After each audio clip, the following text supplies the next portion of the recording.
The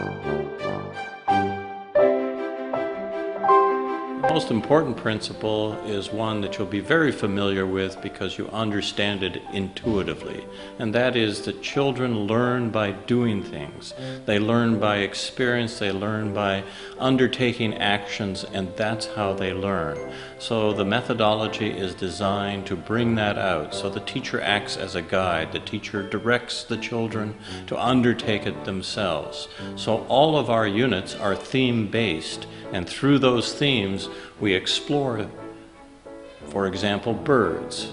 And if we're in a section about birds and doing a theme about birds, the teacher might bring in an egg, put it in the middle where the kids are all sitting around in the circle with the teacher, and ask the children, how strong do you think this egg is?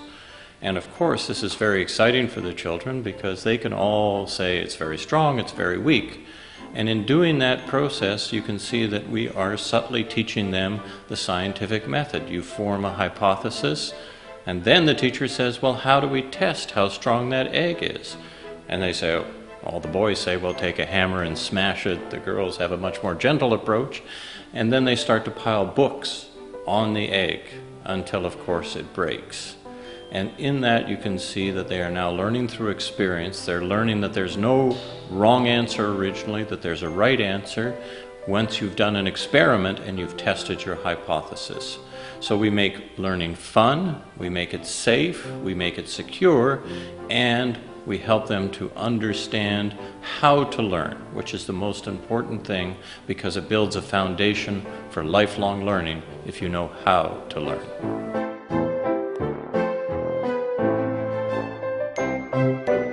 Our primary goal and the primary result we hope that we achieve is for the children to develop a love of learning. We want those children to feel like learning is a joyous experience, but more importantly, we want them to move from just absorbing and memorizing knowledge to being able to use that knowledge, to synthesize it, and to develop more complex analyses of problems. And that's the key to all learning, is to move them up the pyramid of learning so that they can solve more and more complex problems, and they know how to do it, and that is what is happening in all the Maplebear schools around the world.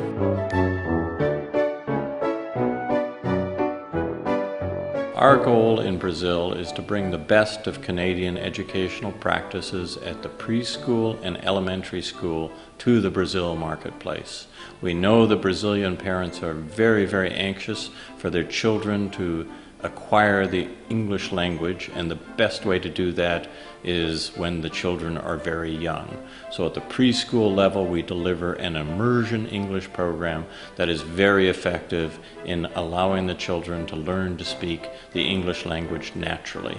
At the elementary school level, we move to a more bilingual format where we meet all the requirements of the Portuguese curriculum as required by the state governments, but we also teach it in a Canadian style, which is to help the children learn how to learn.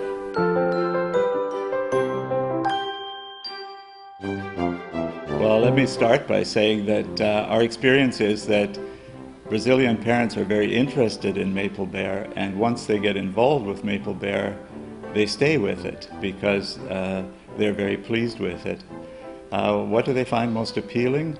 I think many aspects. First of all, the educational philosophy of Maplebear is that children learn through sensory experience, not just through listening, but through using all of their senses, touch, smell, all of their senses.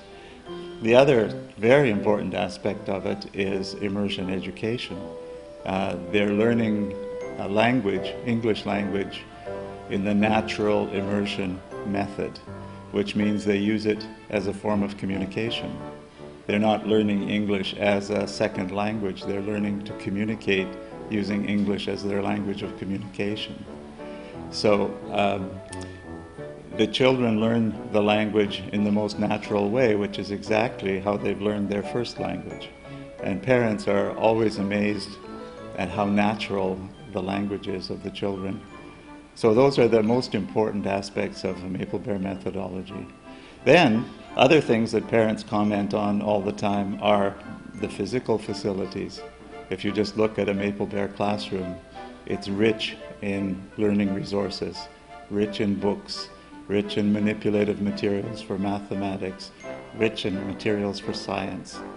The learning environment is peaceful and organized. All of those things make Maplebear very attractive to parents. In fact, most of the kids don't want to leave school when it's finished. I mean, that's the way to test the success of a school with little kids.